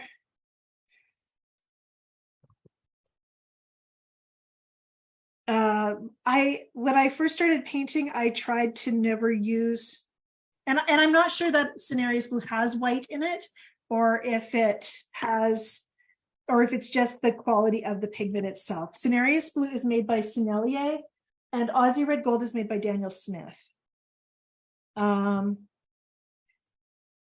Most everything I've used today is from Daniel Smith. Schminke makes the Horizon Blue, and it's got a little bit of opacity to it as well. I want to just point out that this kind of painting, let's go back to the other as well,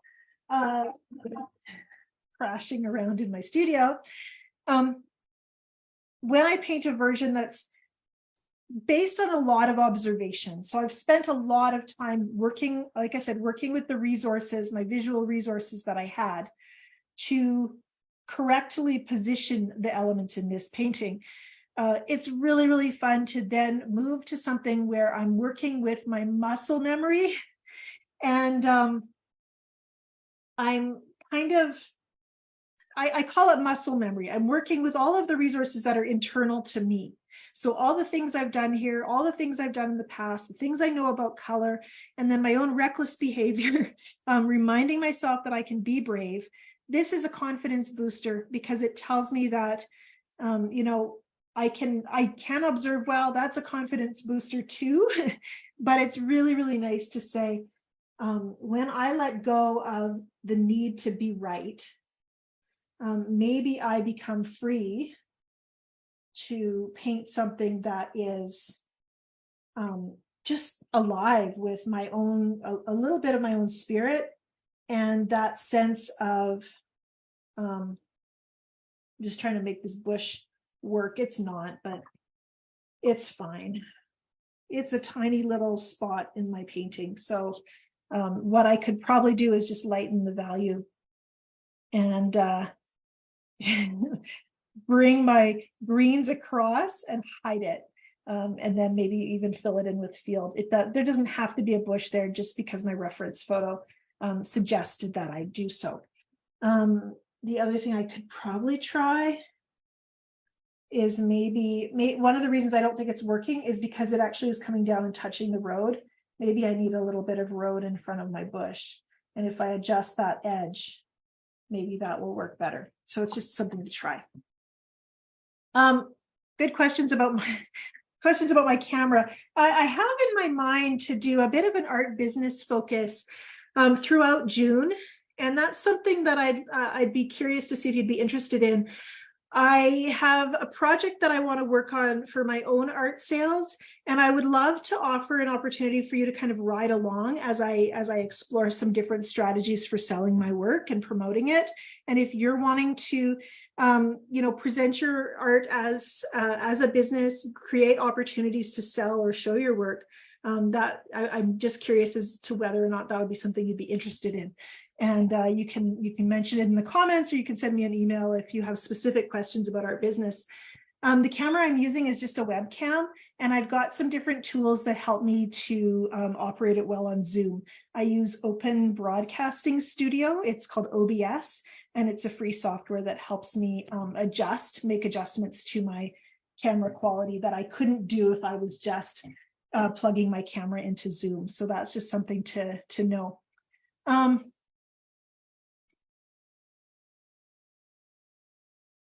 Yeah, anyone else with questions here? We've got a few minutes still, and I'd love to take them. One thing I should mention, which I'm a little bit surprised about, was for this version, I worked with some very kind of neon, brilliant colors to go straight into that phthalo yellow green, and then the opera pink, and then these turquoises, and then the Aussie red gold, actually, this kind of bright orange. So often I feel like I'm painting with cotton candy, and I'm going to end up with this some kind of carnival feel. But I think what has saved it from feeling, I mean, it feels bright, it feels very vivid, full of life and energy. But I think the one reason I'm not feeling like it's too sweet, too syrupy for me, is because as some of those colors mix together, we start to get some grays. And so here we have the lavender kind of combining with the horizon blue and the opera pink. And so we have this kind of gray blue here. The orange actually gets a little bit murky as it moves down along here. I've brought in that sepia aqua color crayon. I can, Roxy, yes, I can talk about focal point. Great question. I don't know about the word focal point. In this reference photo and this subject, we have really worked with a strong vanishing point. So in that sense, we definitely have this feeling of everything moving toward a converging point. But very often in our paintings, we don't have that sense of moving toward any one thing. We might feel ourselves experiencing the painting by going to one place first and then moving through the painting. And so what I like to think about instead is to think about, I call it a focal pathway. So in that sense, I try to think about, where does my eye go first? Where does it go next? Where does it linger? Is there an area where my eye bounces back and forth because there's maybe two competing elements that are kind of equally trying to grab my attention? And so that is, it's interesting, I think, because it's subjective. We generally will, most of us experience the painting in the same way. If you haven't painted the painting yourself, if it's someone else's work of art, probably most of us will consistently look at the same spot first and then second and third and move through the painting in similar ways, because we'll be drawn by contrast, color, line, color temperature, all these different things that are organized in such a way that our eyes notice them. And we notice them in kind of a hierarchy. But as an artist, when I'm creating a painting, because I've experienced the painting in kind of a chronology, I did one thing first and one thing second, I don't always have good perspective on what other people might be experiencing.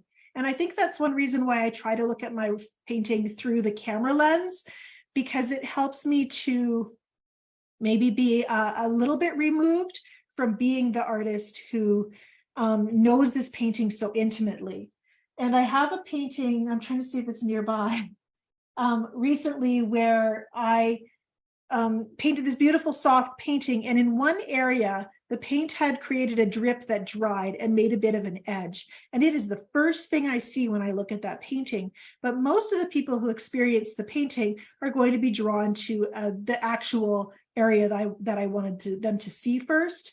They might, over time, as they look at the painting, notice that drip, but they're not going to see it as strongly as I will, who sees the drip, thinks it's a mistake, wants to change it. And so I try to keep that in mind. I cannot be subjective about my own work. I can try to be. And maybe that's why sometimes paintings, they hit differently when I see them after weeks or months have gone by. I'll feel differently about them than I did when I first painted them. And and then when someone else is evaluating my work, their own preference comes into play as well.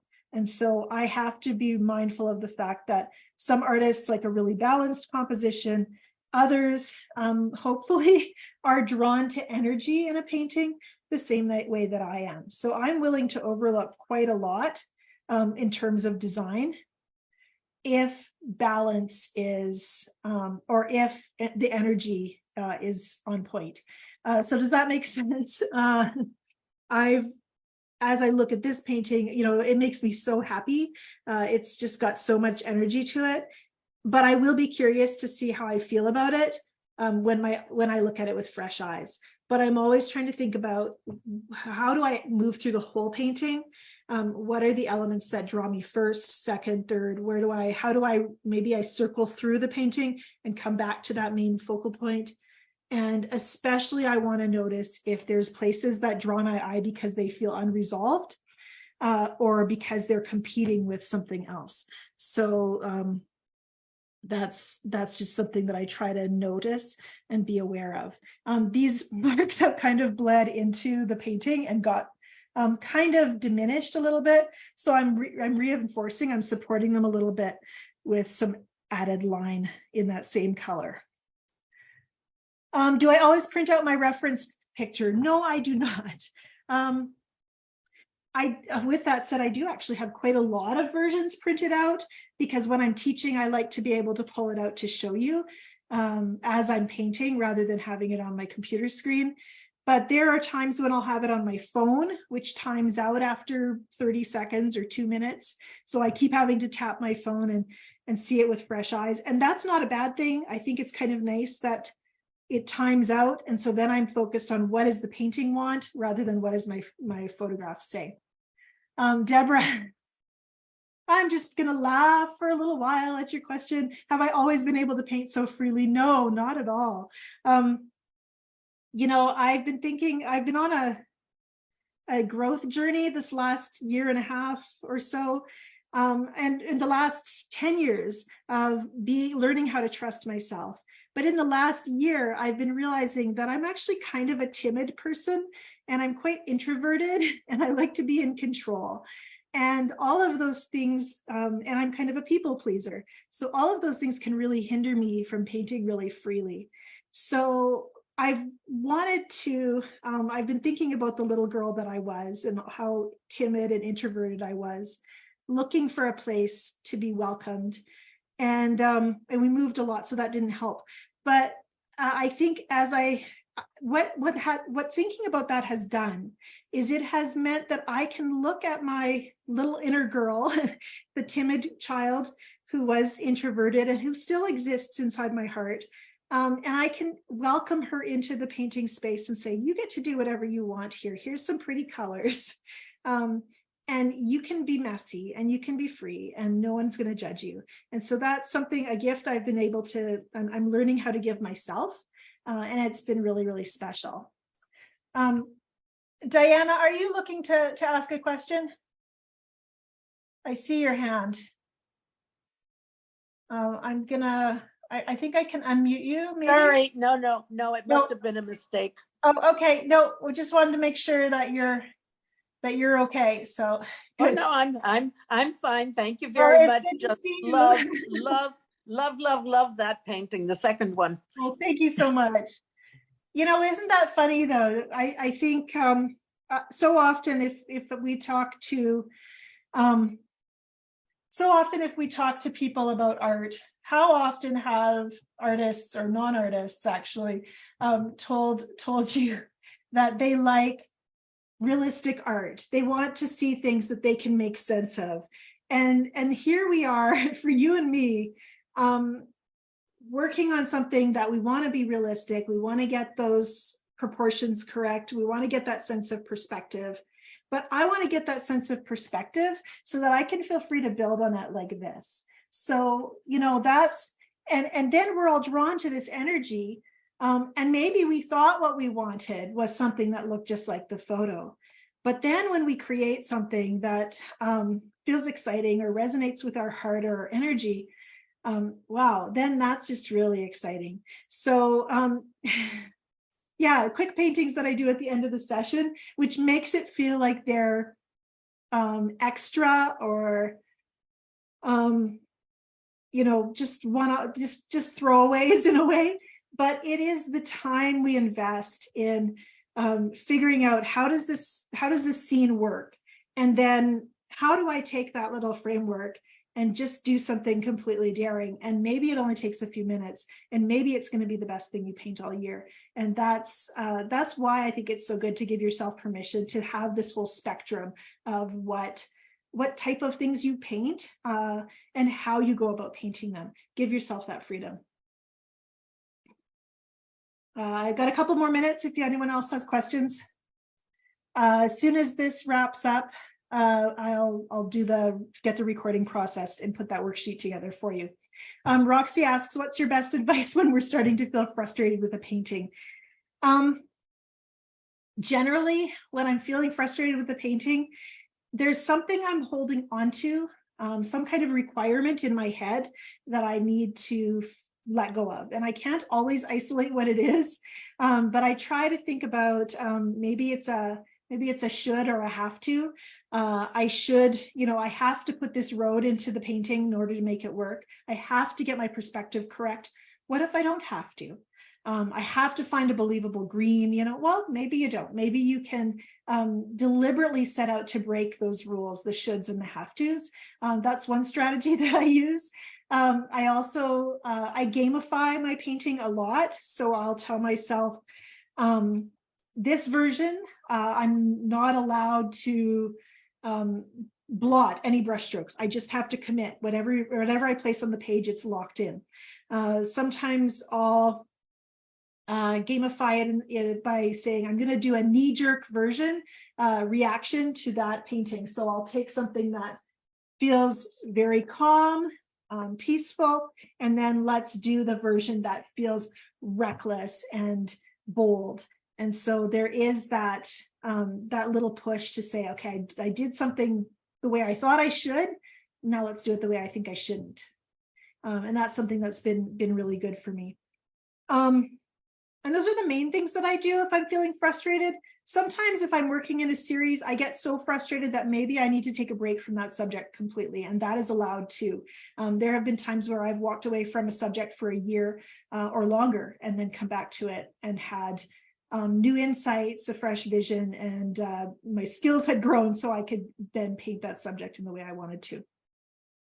Yes, there was a question about my palette, and I see someone posted a link in the comment. Laurie says, I tried standing while painting, and that was something I will do more of. Yeah, crank the music, throw a little dance move into it. Yeah, I have Mennonite hips. They don't dance. My hips don't lie.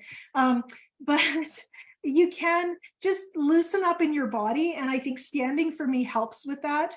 Not everyone is physically able to stand for long periods of time. I have my workspace is counter height, so I don't have to bend far over. But even so, I do notice if there's tension in my back and my neck, it's time to walk away. And I do better painting in short time periods anyhow. So if I can stand for 20 minutes or stand for an hour and then take a walk and stretch and move my body a bit, then I actually get more out of a painting session that's a little shorter. And then I have that physical movement to be my cue as to when it's time to walk away. I just want to thank everyone for being here today. I know there are those of you who weren't able to make it due to time zones and all kinds of other conflicts, but this recording is for you. And as well, if you've been watching along live with me, do plan to come back and watch this again. Take your time with it.